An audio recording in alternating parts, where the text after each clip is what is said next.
કડીમાં વરસાદની એન્ટ્રી થતાં થોડ રોડ પર આવેલ અંડરપાસ પાણીમાં ગરકાવ થઈ ગયો હતો।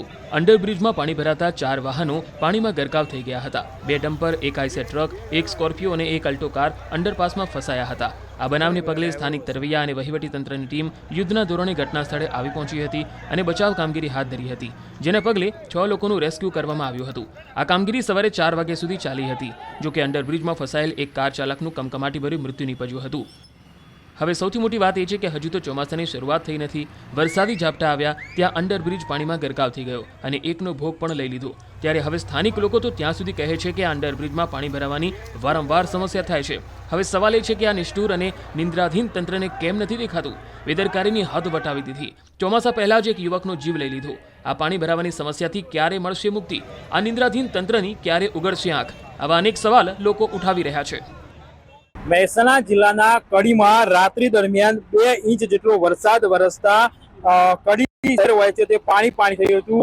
આ વરસાદ દરમિયાન થોર રોડ પર જે અંડરપાસ આવેલો છે આ અંડરપાસ પણ પાણીમાં ગરકાવ થયો હતો। તેવા સમય અનેક જે વાહનો હોય છે આ અંડરપાસમાં ફસાયા હતા। તમે જોઈ શકો છો હાલમાં પણ આ જે પાણી નીકાળવાની જે કામગીરી હોય છે તે ચાલી રહી છે।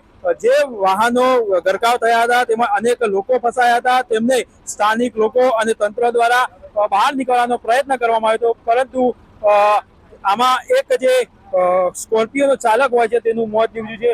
હર્ષદ નામનો જે વ્યક્તિ હોય છે તેનું મોત નીપજ્યું છે। તમે જોઈ શકો હજી પણ જે વહીવટી તંત્ર દ્વારા હોય છે કામગીરી કરવામાં આવી છે। એટલે હાલમાં જે કડીના રહીશો હોય છે તેમાં આક્રોશ જોવા મળી રહ્યો છે, કેમ કે વારંવાર આ જે અંડરપાસ હોય છે સામાન્ય વરસાદમાં જ ભરાઈ જતો હોય છે। અનેક રજૂઆતો કરવામાં આવી છે, પરંતુ આનો નિકાલ આવ્યો નથી। ત્યારે બીજી વાત કરીએ તો આ જે ઘટના બની છે તેની સામે જ ફાયર જે ટીમ હોય છે, ફાયર સ્ટેશન આવેલું છે, તો પણ આ જે વ્યક્તિ હોય છે તેનું દુર્ઘટનામાં મોત નીપજ્યું છે। લોકોમાં આક્રોશ છે, માંગ છે કે કાયદેસરની જે કાર્યવાહી હોય છે તે કરવામાં આવે છે।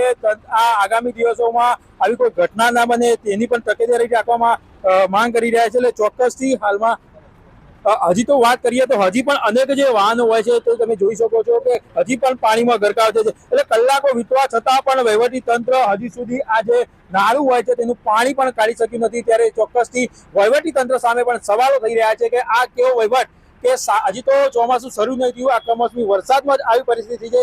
જ્યારે ચોમાસું બેસશે ત્યારે કેવી પરિસ્થિતિનું નિર્માણ થશે તેને લઈ રહીશોમાં આક્રોશ જોવા મળી રહ્યો છે। તેથી નગરપાલિકા અને પોલીસ તંત્ર દ્વારા બંને બાજુ ટ્રેક્ટર અને બેરિકેડ લગાવેલા હતા, પરંતુ કોઈ વાહન ચાલક દ્વારા બેરિકેડ ખસાડીને વાહન અંદર લઈ જવાનો પ્રયત્ન કર્યો, જેથી એક ટ્રક અને 3 4 વ્હીલ અંદર ફસાઈ ગયેલી હતી।